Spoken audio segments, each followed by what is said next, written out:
Kapag hindi mo mahal ang sarili mo, kahit maling tao, pipiliin mong manatili.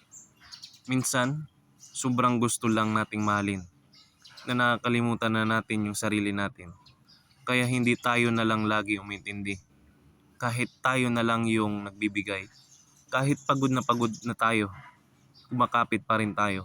Kasi umaasa tayo na balang araw, mamahalin din tayo the same way.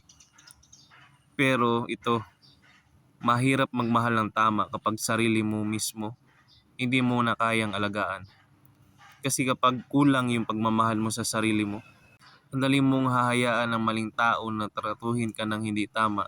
You accept less, you settle for crumbs, at minsan, tinatawag mo pang love kahit puro sakit na lang naman.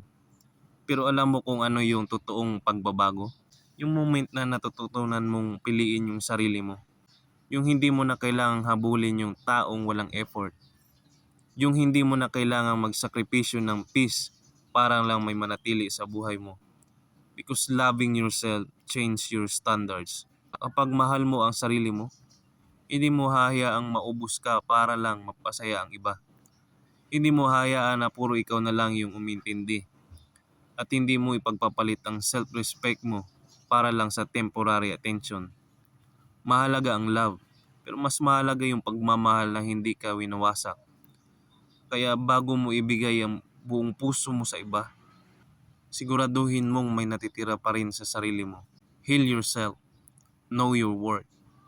Learn to enjoy your company because one day, darating yung tamang tao at mas magiging healthy yung pagmamahal na maibibigay mo kapag buo ka muna. At ito, hindi mo kailangan madaliin ang pag-ibig. Ang totoong pagmamahal, hindi kapag mamadiliin, mawala sa sarili mo.